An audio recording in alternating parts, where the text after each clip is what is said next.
안녕하세요. 오늘은 2020년 11월 18일 수요일 아침입니다.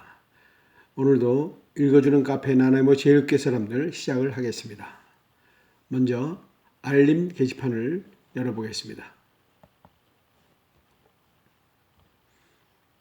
네, 오늘 알림 게시판은 세 가지가 올라와 있는데 먼저 차례대로 읽어드리겠습니다.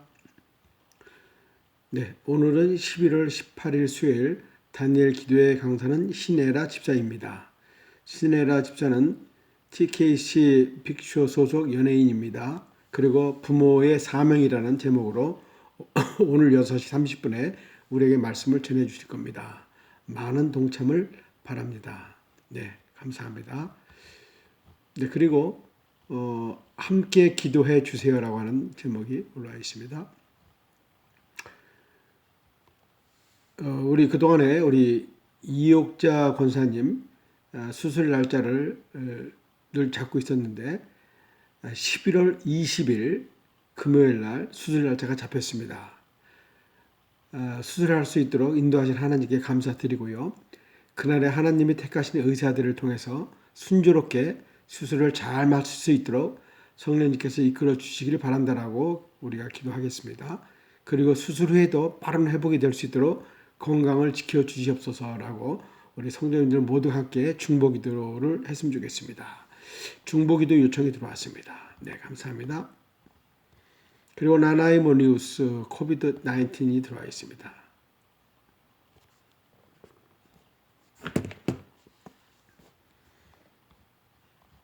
네, 여러분들이 그 나나이모 뉴스 코비드 들어와 있는데요. 나나이모 보건당국에서 11월 16일자로 41명의 새로운 확진자가 발생했다고 얘기가 나오고 있습니다. 네, 여러분들이 들어오셔서 쭉 보시면 좋겠습니다. 지금 나나이모도 점점 확진자가 생기고 있는데 사우스 나나이모는 50명, 그 다음에 30명이고요. 그 다음에 노스 나나이모는 19명 이렇게 확진자가 생겼다고 얘기하고 있습니다. 네, 다니엘 기도방을 열어보겠습니다.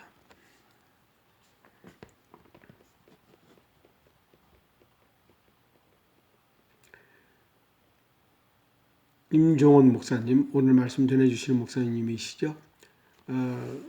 영상이 올라와 있고요. 그 다음에 전체 예배 실황 중계가 올라와 있고요. 그리고 설교 요약 원고가 올라와 있습니다. 여러분 참조하시기 바랍니다.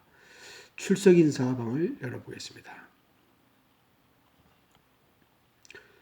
겨울을 재촉하는 비가 촉촉이 내렸습니다. 메마른 우리 심령에게 은혜의 단비가 내리기를 원합니다. 코로나19와 내리는 비에 건강하시고 일상생활 감사함으로 좋은 수요일 되시기 바랍니다. 약한 날로 강하게, 가난한 날 부하게, 눈먼 날 볼 수 있게 주 내게 행하셨네. 출석합니다. 주 안에서 승리하는 날 되시기 바랍니다. 이렇게 올라와 있습니다. 한 줄 메모장 방을 열어보겠습니다. 네, 오늘 한 줄 메모장 방은 올라온 게 없습니다. 한 절 성경 쓰기 방을 열어보겠습니다.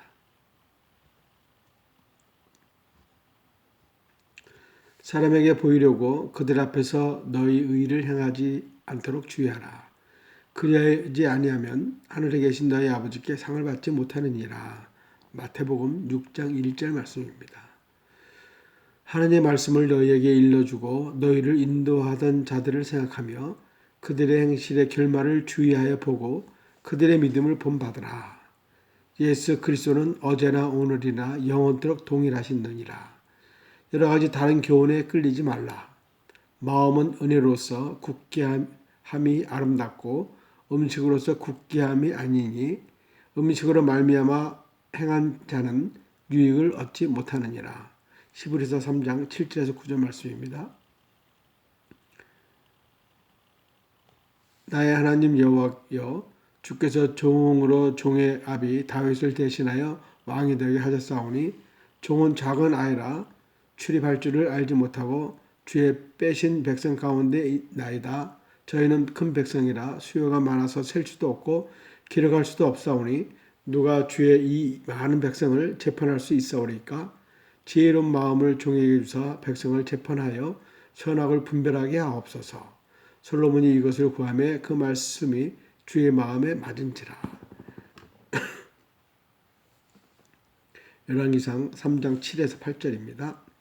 내가 진실로 진실로 너희에게 이르노니 양의 우리에게 문으로 들어가지 아니하고 다른 데로 넘어가는 자는 절도며 강도요 문으로 들어가는 이가 목자라.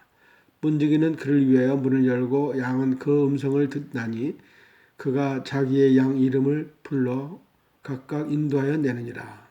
도둑이 오는 것은 도둑질하고 죽이고 멸망시키려는 뿐이요 내가 온 것은 양으로 생명을 얻게 하고 더 풍성하게 얻게 하려 하는 것이라. 나는 선한 목자라. 선한 목자는 양들을 위하여 목숨을 버리거니와 나는 선한 목자라. 내가 내 양을 알고 양도 나를 아는 것이. 요한복음 10장 1절에서 3절 10절에서 11절 14절 말씀이 되겠습니다. 그런즉 너희가 어떻게 행할지를 자세히 주의하여 지혜 없는 자같이 하지 말고 오직 지혜 있는 자같이 하여 세월을 아끼라. 때가 악하느니라. 그러므로 어리석은 자가 되지 말고 오직 주의 뜻이 무엇인가를 이해하라. 에베소서 5장 15절에서 17절 말씀입니다. 사람에게 보이려고 그들 앞에서 너희 의를 행하지 않도록 주의하라. 그리하지 아니하면 하늘에 계신 너희 아버지께 상을 받지 못하느니라. 마태복음 6장 1절입니다. 네, 감사합니다. 오늘 묵상방을 열어보겠습니다. 오늘 묵상방은 여리고성 정복 작전이라고 하는 글로 올라와 있습니다. 본문 말씀 여호수아 6장 1절에서 20절 말씀입니다. 일곱 번째 제사장들이 나팔을 불 때 여호수아가 백성에게 이르되 외쳐 여호와께 너희에게 이 성을 주었느니라. 어저께 한 거 아닌가 모르겠네요. 한번 더 읽어보겠습니다. 묵상 내용 여리고성 정복의 중심에는 법궤가 있습니다. 이스라엘은 하나님께 보이지 않게 법궤 위에 앉아 계신다고 믿었습니다. 성경은 너희의 앞에서 행하시며 이스라엘의 하나님이 너희 뒤에 호위하시리라고 말하고 있습니다. 여리고성 정복 과정에서 성을 도는 행렬 안에 어느 누구도 그 마음대로 행동할 수가 없었습니다. 무정한 무리들은 묵묵히 진행했고 제사장들은 나팔을 불었으며 나머지 모든 사람들은 침묵을 지켰습니다. 일곱 번째 날에만 성 둘레를 일곱 바퀴 돌고 신호에 맞춰서 함성을 발할 뿐이었습니다. 모두가 지시사항을 성실하게 이행하여 승리를 거두게 되었습니다. 정복 사건은 군사작전이라기보다 예배의식처럼 행하여졌습니다. 여리고성 정복의 절정이라고 할 수 있는 양각 나팔을 길게 부는 장면은 시내 산에서 하나님이 나타나실 때를 생각하게 합니다. 백성들에게 거룩한 장소로 올라가라는 신호로 긴 나팔 소리가 들려옵니다. 나팔 소리가 함께 외치는 큰 소리는 전투의 함성일 뿐 아니라 하나님의 현현에 대한 제의적 함성입니다. 백성들은 하나님의 임재를 준비하고 하나님의 임재 장소로 들어갑니다. 그 결과 여리고성은 하나님 앞에서 굴복되었습니다. 하나님께서는 오늘도 동일하게 자기 백성을 위하여 싸우십니다. 여기서 그리스도인들은 자신의 정체성을 다시 발견합니다. 그 정체성은 자기 백성들에게 승리를 주시는 하나님에게만 말미암은 것입니다. 하나님의 백성이 된다는 것은 하나님의 말씀에 복종하는 것을 의미합니다. 오늘의 기도, 주님의 말씀을 듣게 하시고 만든 말씀을 따라 살게 하옵소서. 아멘. 감사합니다. 오늘 두 번 묵상을 하게 되었습니다. 교회 주보가 올라와 있습니다. 여러분들 주보란을 보시고 첨부하시기 바랍니다. 은혜로운 말씀 간증 영상 찬양방이 올라와 있습니다. 오늘도 찬양이 올라와 있습니다. 원하고 바라고 기도합니다라는 찬양입니다. 한번 들어보겠습니다.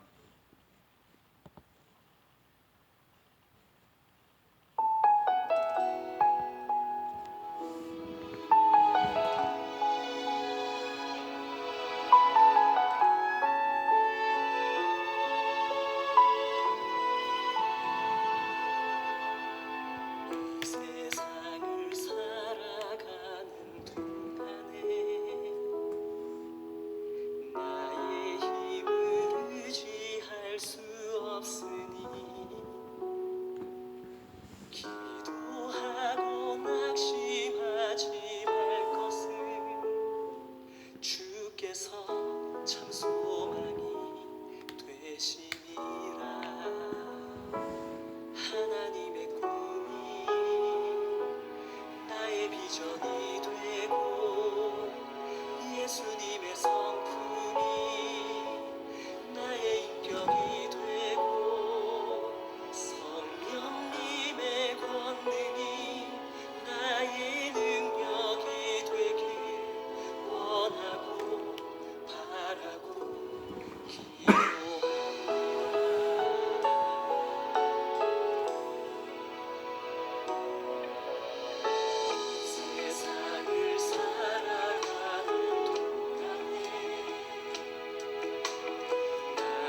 비전이 되고 예수님의 성품이 나의 인격이 되고 성령님의 권능이 나의 능력이 되길 원하고 바라고 기도합니다. 원하고 바라고 기도합니다. 원하고 바라고 기도합니다.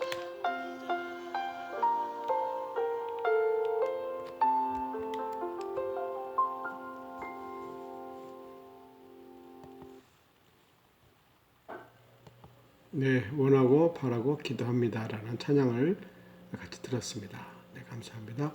예배전도 기독교 교육 및 영상 자료방을 열어보겠습니다.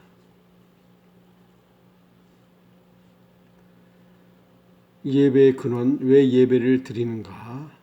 어저께 다 읽어드리지 못했는데요. 오늘 그 위에 또 한번 들어볼까요?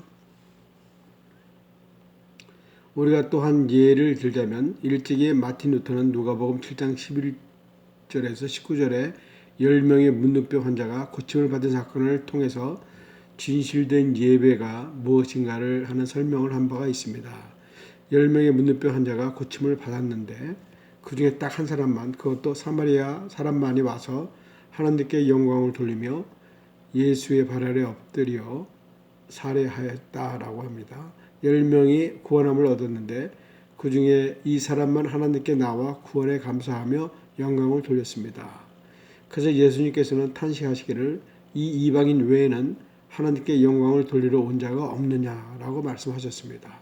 결국 여기서도 우리가 알 수 있는 것은 바로 이 구원에 대한 최초의 반응이 바로 예배라는 사실입니다.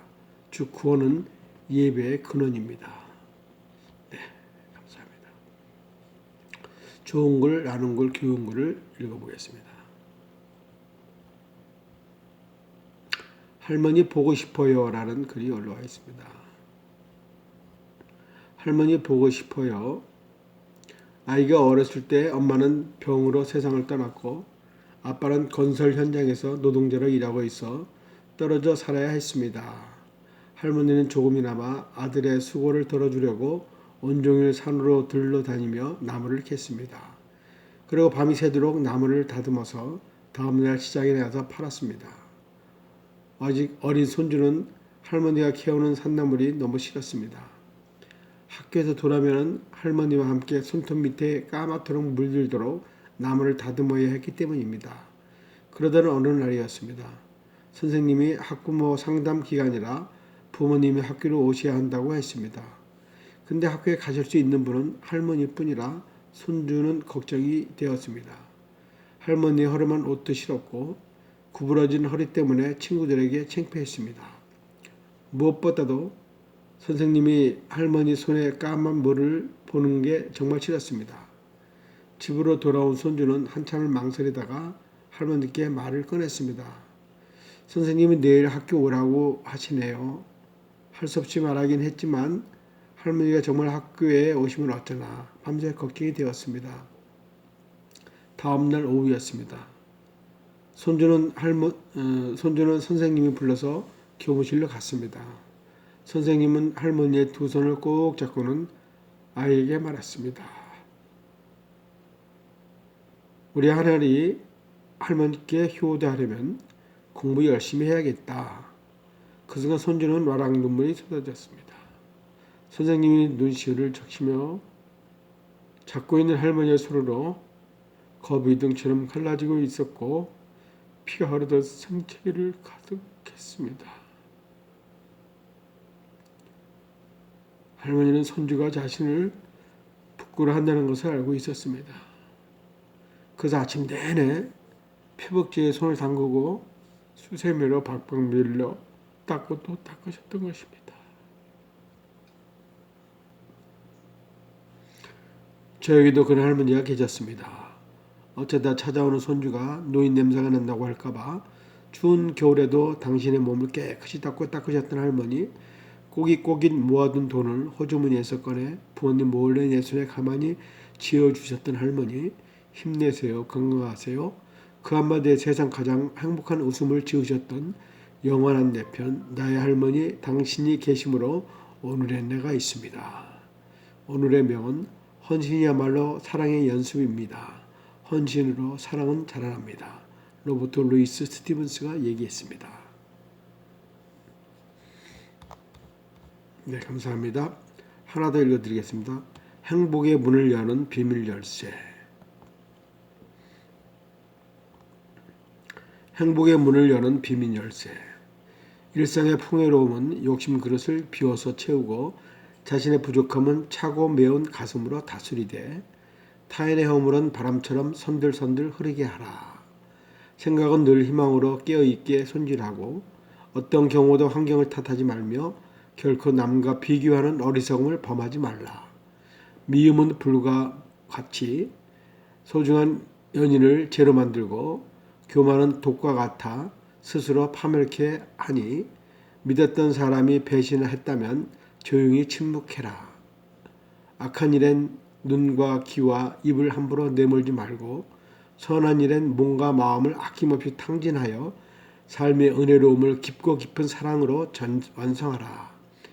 식사를 더 간단히 이루 말할 수 없이 간단히 준비하자. 그리고 거기서 아낀 시간과 에너지는 시를 쓰고 음악을 즐기고 자연과 대화하고 친구를 만나는 데 쓰자. 헬링 나링 소박한 밥상 중에서라고 하는 데서 퍼왔습니다. 네, 감사합니다. 나머지들은 제가 읽지 못할 것 같습니다. 시간이 많이 지났네요. 오늘도 여기까지 하겠습니다. 제가 할머니의 손을 읽으면서 잠깐 울컥했는데 하여간 오늘 하루 좋은 날 되시기 바랍니다. 오늘도 행복한 하루 되시고요. 오늘 저녁에 6시 30분에 우리 카페에서 다니엘 기도하는 거 영성으로 같이 참석하시기를 바랍니다. 네, 내일 다시 뵙겠습니다. 아침에 봐요. 안녕히 계세요.